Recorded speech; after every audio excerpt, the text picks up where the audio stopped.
Hello, everybody. Welcome back to the channel. Today we're doing a little movie video. In fact, we're doing our 10 favorite actors alive, living actors.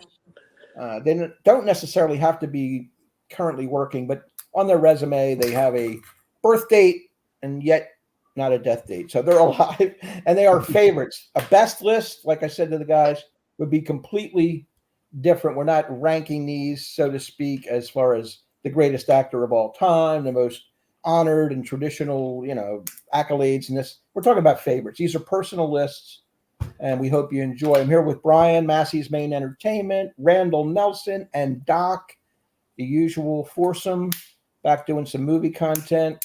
Let's jump right in. Tonight's order is going to be Randy, Brian, Doc, and Rich. And we're going to do our entire list, and each guy will highlight 3 films from that particular actor that they really recommend that you see, or their signature performance, whatever. They'll talk about it as we go. Randy, you're up, man. Let's do it. All right, let's go. These are some of my favorites. And it was hard because I left some classic actors off the list. But my number 10 is Morgan Freeman. Of course, Shawshank Redemption. He played Elliot Boyd Red Redding. And he was also the narrator. And he also narrates as Eddie Scrap Iron Dupree in $1 Million Baby, which he won an Oscar for that. And the movie Seven, where he's the retiring detective Somerset. So those are the 3 I picked for him. Awesome. My number 9 is Samuel Jackson. Ooh, and nice. Pulp Fiction, he plays the coolest hitman in Jules Winfield, where he says the Bible verse before he blows someone away, except it wasn't a real Bible verse. No, it's not. And the fragile Elijah Price in the movie Unbreakable. He was very good in that. Yes. And Ordell Robbie in Jackie Brown, which I really like. Nice. Good picks. Yeah. Right. That's my number 9. Number 8. And this guy can also be a great character actor too. And that's Robert Duvall, where he played Tom Hagen in The Godfather, kind of the business guy that kept things going. He was his first movie role. Where we saw him on film was he played Boo Radley, and God, I'm forgetting the film now. To Kill a Mockingbird. To Kill a Mockingbird, because I didn't really have that one down listed first. I just happened to think of that. He made an impression just in his first movie role. And then in MASH, he played Major Frank Burns. I also liked Larry Linville that did it in the TV series, but I thought both of them were great. Yeah. All right, number 7, and if you don't agree with this, man, that's like just your opinion, man. And that's Jeff Bridges, and The Big Lebowski. He played the dude, kind of the all-time stoned out guy. He also played Jack Baker in The Fabulous Baker Boys, where he fell for Michelle Pfeiffer and the problems that caused with his brother, who was also a piano player, and she was the singer they hired. And then in Jagged Edge, played Jack Forrester. Is he or is he not a murderer? So he can play all kinds of roles. Yeah, great roles. All right. My number 6 is Michael Caine. My favorite movie of his is he played Peachy Carnahan in The Man Who Would Be King, where they go off to become kings in what is now Afghanistan. And they were moderately successful. You have to see the film. He also played the spy secret agent that was hard to control in the Ipcris file. He played Harry Palmer. There's 2 other movies they made with that character. And he matched wits with Laurence Olivier as Milo Tyndall and Sleuth, which is another great movie of his. Wow. Yeah. Very good. Good call. All right, number 5 is going to be Daniel Day-Lewis. And probably the performance I think about the most is Daniel Plainview and There Will Be Blood. Capitalism run amok, as he plays the oil baron. He was great as Lincoln and as Abraham Lincoln in the movie Lincoln that Spielberg did. And he was another person that was swayed by Michelle Pfeiffer's ways in The Age of Innocence as Newland Archer. So, Right. Michelle Pfeiffer seems to cause some problems with some of these actors. She has that effect on all of us. Yes. Absolutely. My number 4, and this is the guy I think of the most of the modern day actor that could be like in Cary Grant roles, and that's George Clooney. He can make fun of himself as he plays Ulysses Everett McGill in Oh Brother, Where Art Thou? He also played a fixer, a corporate fixer, Michael Clayton, where he tries to tell him, you don't kill the fixer in that movie. And then Up in the Air, when the thing that he did was kind of being taken over, as he was kind of a person that would lay off people and go out, and somebody else gets an idea that we could just Zoom that like we're doing now. But Up in the Air, Ryan, I think that might have been his best performance, as Ryan Bingham in Up in the Air. My number 3 is Robert De Niro. This character of Travis Bickle is probably one of the most well-known of almost any actor in Taxi Driver. He also played the great real-life fighter Jake LaMotta in Raging Bull, and also trying to be a comedian as Rupert Pupkin in The King of Comedy, kind of a scary, funny role with Robert De Niro. Yep. All right. My number 2 is going to be Jack Nicholson. He played J.J. Gittes in Chinatown, plays this late 30s detective. That role worked perfectly with him. Gets his nose cut in it, and he has to walk around with that bandage on his nose. It's pretty funny. One Flew Over the Cuckoo's Nest, where he's trying to get out of military service as R.P. McMurphy, and what happens after that, which is pretty amazing. And he can also play crazy, as he does in Jack Torrance in The Shining. Fantastic. And my last one, my number 1, is going to be Gene Hackman. Ooh. He plays in The Conversation, he plays a Harry Cole, who's an expert in observing other people, and when he starts to think that he's being tapped and people are listening in on his conversations, and if he just goes crazy. It's just a great role for him. He's also Jimmy Popeye Doyle in The French Connection, where he bends the rules a little bit as a detective there. And one of his greatest roles, and one I have a hard time watching again because it deals with an aging parent, as he was just amazing. And I Never Sang for My Father, which was unbelievable. Oh, wow. So that's my number. Fantastic list. I'm not going to give names, but I have to say I had 4 the same, and I had 5 of yours as my honorable mentions. They were considered but didn't make it. The only one I didn't put on either list was Michael Caine, and he's a great actor. Obviously, he's just not one of my favorites. But fantastic list. Nice. There we go. Brian, you're up. All right.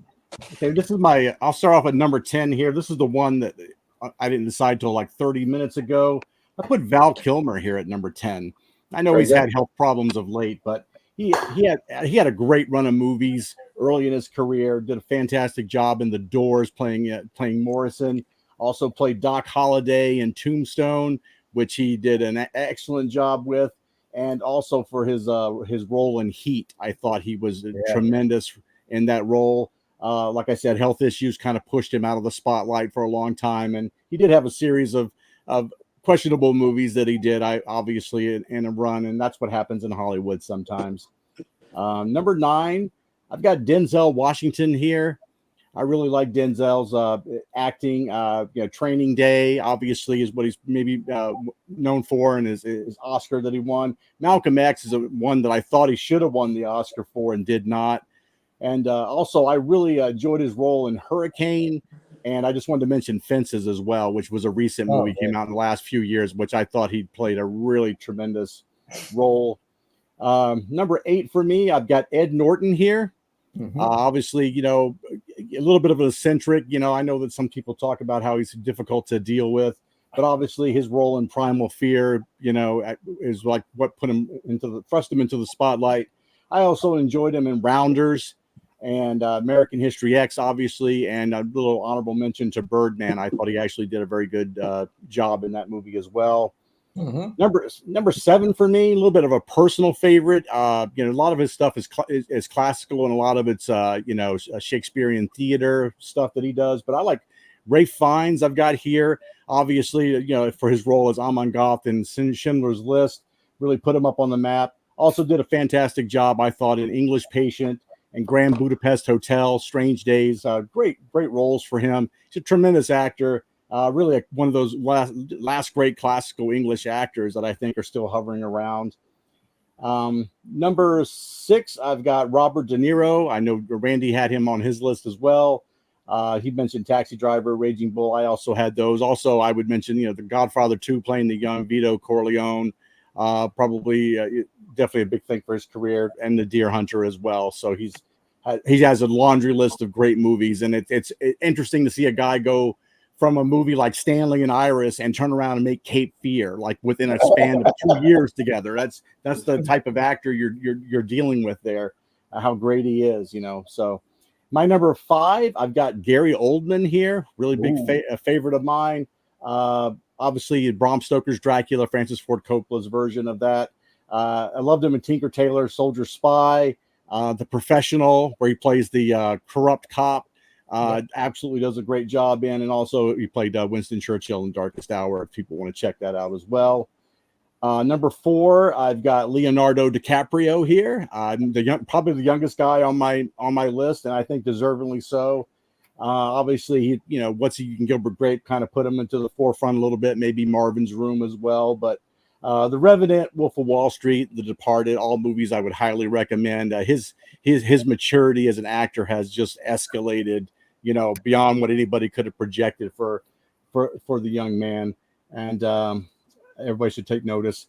Number 3 for me, I've got Jack Nicholson here, just a little bit lower than Randy had him. Obviously, he mentioned Chinatown, but he also played the Joker in the original Batman from Tim Burton. Played Colonel Jessup in A Few Good Men, which is another great role for him, and he was also in The Departed as well. Jack is just one of those guys.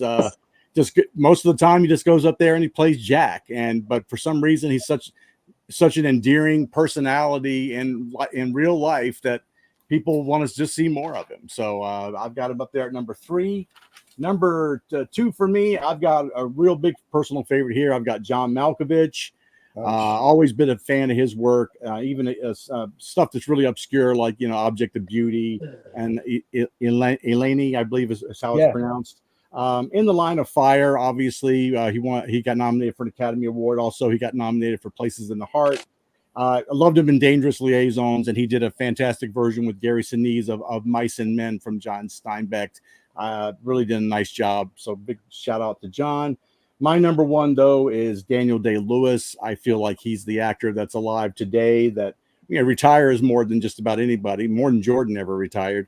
But just he keeps coming back. Obviously, he mentioned that There Will Be Blood, Gangs of New York as Bill the Butcher, My Left Foot, Lincoln, and one of my favorites, In the Name of the Father. That's kind of an unsung one. I think it's kind of lost in the mix a little bit, but Daniel Day-Lewis is my number 1. So excellent. Like all those guys, I slept on Ray Fiennes. I should have considered him. He wasn't even on my list. That's a good pick. I like the Oldman pick and the Malkovich pick too. Awesome. Very good list. Thanks. Yep. Tremendous. All right, Doc. Let's do it. This is just personal. I had 45 names on my list to start, so here we go. My number 10 is Denzel, so we'll just jump right in. I think you maybe said 9. I think maybe Brian on your list there, but this guy's these are powerhouse actors, or there's something that I love about all these people at a certain level. That's what I'll put it at. So Denzel, like you said, Philadelphia, Training Day, Fences is a great call. Yeah, he's got a great repertoire. Malcolm X, go check out his movie list, man. You'll have a great time. So Denzel's my number 10. At the number 9, I got DiCaprio at number 9 here for me. Good. I think when he leads, man, he just leads really well. That's what I would say. Once Upon a Time in Hollywood, The Revenant, like you mentioned, Wolf on Wall Street, Inception, Gangs of New York, Shutter Island. He's another powerhouse kind of actor and stuff when he's in the lead and stuff like that. So placement is going to be one thing for these things, but it's a personal list for me too. So that's what I'm putting it down to. Which leads me to Brad Pitt at number 8. Ooh, that's different. Yeah. Interesting. I think he's got a fantastic list of movies. He's been around a lot longer than you think. The guy's 60, 61 years old, something like that. He's been doing this for almost 40 years. From Thelma and Louise, when you first know him right up, he's in Fight Club and Inglourious Basterds, Snatch, friggin' there's a whole bunch, 12 Monkeys. Yeah. He's got a great list of movies that I love too. So I think I lean a little bit more towards that in some senses, but you'll find out as we move how I feel about things too. So which is going to lead me right into Matt Damon at number 7 if you want the truth. Mm-hmm. This other guy, I think when he's on the screen, I think he's a really powerful actor when he wants to be, man. Oppenheimer into like The Martian or Interstellar and scenes that he's in, stuff like that. But it's another guy, when he leads, he's really solid, man. Good Will Hunting is fantastic. Definitely one of the better actor movies I've seen in a long time. And it still means a lot to me. So, yeah. But on my list, I also want to be entertained. And that's where I'm going to leave it. So I've got Tom Cruise at number 6.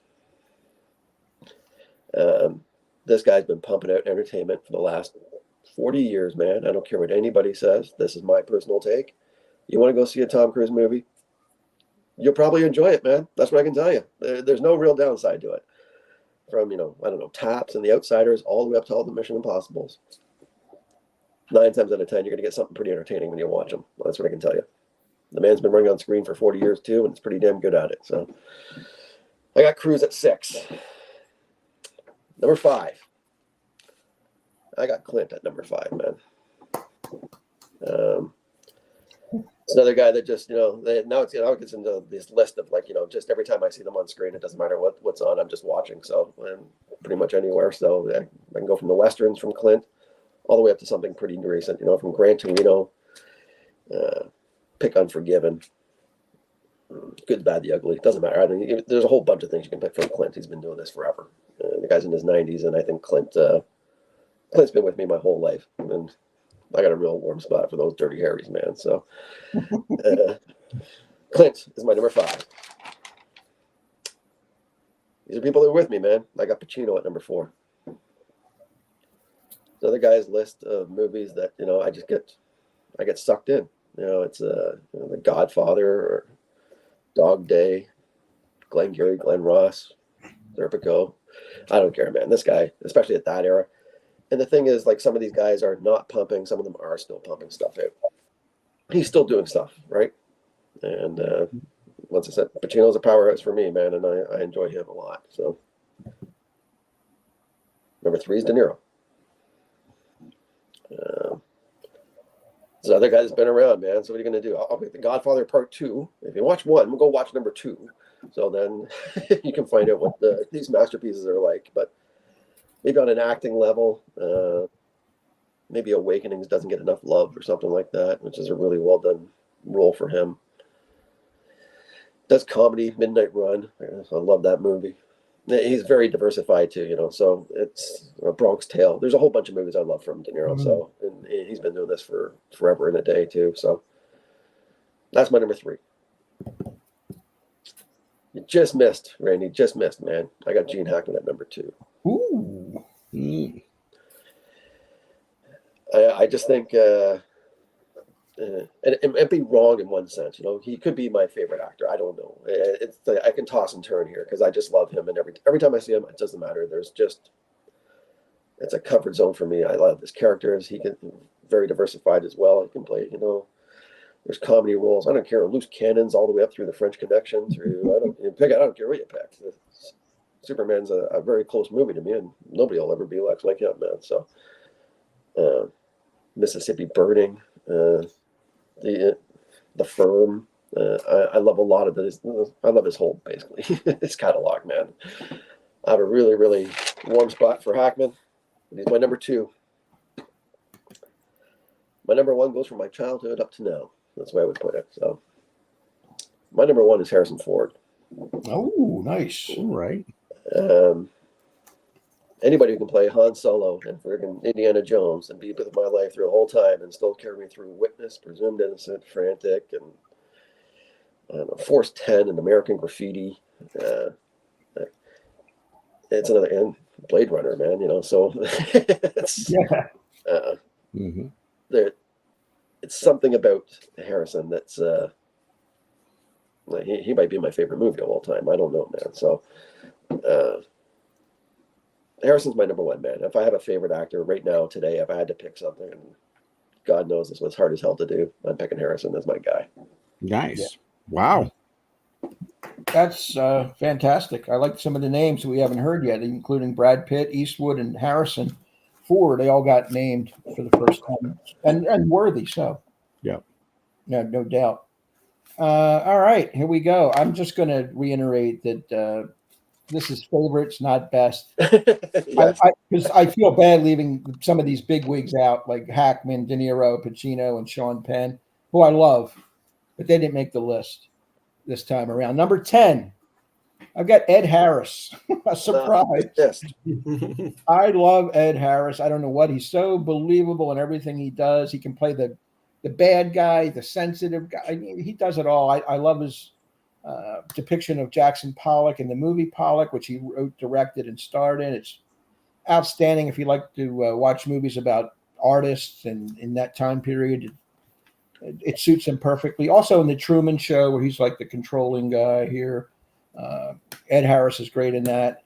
Just a couple others. The Right Stuff, State of Grace, Apollo 13, Glengarry Glen Ross, A History of Violence. He's great in all these movies. Just fantastic. A lot of them are supporting roles, but it doesn't matter. He's that good of an actor. My number 9, another guy that doesn't get a lot of credit, but I always like his movies, and that's Michael Douglas. Oh, very good. Love Michael Douglas. He's sort of, a lot of times he plays a sleazebag, but you get caught up in his situations. I'm talking about Basic Instinct and Fatal Attraction in particular. Wall Street, one of the all-time performances, Gordon Gekko. And I like him in Traffic, a political drug kind of movie where he's got this daughter that's addicted and he's deeply involved in that. The Game, War of the Roses, Wonder Boys, and he played Liberace in Beyond the Candelabra, which was really a chancy film for him to go out there and make. My number 8 is Morgan Freeman. He was mentioned earlier. Can't leave him off the list. I think he's dynamite. The 3 films I highlighted here are Invictus, where he plays Mandela, right? 7, the classic serial killer movie opposite Brad Pitt, and Shawshank Redemption is his best film opposite Tim Robbins. Like one of the best prison movies, if not the best prison movie ever made. 7, I'm with you, Doc, on this one. Tom Cruise makes my list. I'm sorry. I think of him as more than a movie star. He's a good actor too. These performances in Born on the 4th of July, where he plays Ron Kovic, who's paralyzed in the Vietnam War, that whole rehab and, assimilating himself back into life. It's so realistic and so beautifully done. I could tell he studied a lot to make that film. Also, Magnolia, where he plays the very good role. The son of the dying Jason Robards, and he blasts him left and right. It's a heart-rendering scene. He's a macho guy selling stuff, and it's just a wonderful performance. And The Color of Money, opposite Paul Newman, Rain Man opposite Dustin Hoffman, A Few Good Men opposite Jack Nicholson. So he wasn't afraid to put his name on the marquee with these legends, and he matches them scene for scene, in my opinion. And that doesn't include Top Gun, Mission Impossible, Collateral, Jerry Maguire. You can go on and on. Tom Cruise is my number 7. Number 6 is Leonardo DiCaprio. He's my youngest person on the list, born in 1974. He'll be 50 this year. From the first time I saw him in What's Eating Gilbert Grape, a teenage performance for the ages. The Wolf of Wall Street, just incredible. And The Departed, which has the stellar cast directed by Scorsese. And that doesn't include, things like Catch Me If You Can, opposite Tom Hanks. Titanic, which is the one that put him in the stratosphere. Once Upon a Time in Hollywood, and The Revenant. Leo deserves to be on my list. Number 5, Ed Norton, Brian, glad you had him. Another one of these actors. He is quirky, doesn't get along with everybody, but he puts out good material. I have the same. Well, I have two of the three same films you talked about. American History X, probably his greatest performance. Primal Fear, his debut, which is mind-boggling because you get roped into that, and I don't want to give away. And 25th Hour, Spike Lee's movie, I love him in too. Very good. So, and I liked him in The Illusionist too, and the Score opposite De Niro, and Rounders, of course. You can't leave Rounders out, where he plays this guy who just can't do it on the up and up. He's always in trouble. He's going to find a way to cheat, and he's always going to get caught. My number 4 is his partner in Rounders, and that's Matt Damon. Right on. I think he's really, really seriously underrated. The list of films, I mean, from The Martian, where he carries the film, literally. Good Will Hunting, The Departed, where he's, the mole, whatever. And that doesn't include the talented Mr. Ripley, the whole Bourne franchise, Saving Private Ryan, Invictus, Oppenheimer, The Good Shepherd, the Oceans 11, 12, 13, whatever. He's great in everything. Number 3, Jeff Bridges. Glad to see him on the list, Randy. The Big Lebowski, The Dude, what can you say? So many great scenes and lines from that movie. Starman is a personal favorite of mine from 1984, where he plays an alien. And Fearless, where he's in a plane crash, survives a plane crash in a cornfield. And he's trying to make contact with other survivors, and he can't relate to the people that he lived, his wife and his family and so forth. But Jagged Edge is a good call. I love that one. Hell or High Water, Crazy Heart, Fabulous Baker Boys, Arlington Road, True Grit. Just the list goes on. Jeff Bridges, dynamite. Number 2 is Daniel Day-Lewis. Not only is he my second favorite actor, but I think he's clearly the best actor that's alive today. And that's a statement. There Will Be Blood, My Left Foot, and Lincoln are my top 3. But Phantom Thread, don't sleep on that movie. It's excellent acting about a seamstress and perfection. Gangs in New York, and of course, In the Name of the Father. He's great in everything. Number 1 for me will always be Jack Nicholson. Clearly, my favorite actor of all time, and my favorite movie of all time, One Flew Over the Cuckoo's Nest. R.P. McMurphy. I love everything about that movie. 5 Easy Pieces, another outstanding loner, drifter, alienated person trying to make sense of his life and the people in it and his family. He's estranged. It's well worth checking out. Classic 1970. And The Last Detail, not to mention Chinatown, The Shining, Carnal Knowledge, A Few Good Men, and The Departed, which has 3 of my favorite actors in it, Nicholson, Damon, and DiCaprio, all in The Departed. So there it is. Nice. Yeah. Everybody had a good list. It's hard not to when you're talking about 10 favorite actors. Yeah, I wanted to say real quick, like the last 2 off, and really the last one really hurt the most. But I had Sean Penn at 12. Yep. I had Christoph Waltz, and I know that most of his material was German film and again stage acting and stuff. But just in a short while, he's already won 2 Academy Awards. I know. I mean, it's you got to give the guy some props. He doesn't have enough of a body of work to jam him into the top 10. I just couldn't get him in. Yeah. Any of you guys have some last minute cuts or tough decisions you want to talk about? Well, I mean, I could tell you, like, I had things written up for Jack and Gary Oldman, so those were my last 2 cuts. If you want the truth, pretty good ones. Yeah. But outside, I had Ed Harris written down too, just so you know, and had Michael Caine written down. Yeah. But you name an actor, I probably had him written down at one point or another too. Yeah, so absolutely. Too much. So. How about you, Randy? Well, 3 that nobody's mentioned yet. Some of the other ones I was in consideration that you all had. But, Russell Crowe, Yep. Tim Robbins, Yep. and Alain Delon, which I love. I didn't know Alan was still alive. He must be up there in age. Yeah, he's up there, but he's still around. A couple others I have that are maybe supporting actors in a lot of movies. Steve Buscemi, always like his work. Yep. Billy Bob Thornton, a chameleon at times. You never know what you're going to get from him, from Sling Blade and A Simple Plan. He's fantastic. Harvey Keitel's another one that's, I wouldn't say he's a favorite, but he's an interesting actor. He always brings something different to the table. So a lot of fun. That was a good one. Just to tease our next video in the coming weeks, we're going to be doing a top 10 favorite actors passed away or dead or no longer with us, whatever you want to say. These are names from the past that are no longer working or no longer living, but we want to honor them with a top 10 mention. All four of us will have great lists, I'm sure, on that too. So be sure to look out for that one. Leave some comments. Give us your 10 favorite actors. Maybe throw a couple films in there and give us some good feedback. A thumbs up wouldn't hurt. We like to see our videos doing better than they have been. So the last one Brian and I did got about 350 in a day. So that's what we're looking for, some people to interact with us, watch the films or watch the videos and leave some comments, some positive reinforcement. So for Brian and Doc and Randy, this is Rich. Thank you very much for watching, and we will see you next time. Bye.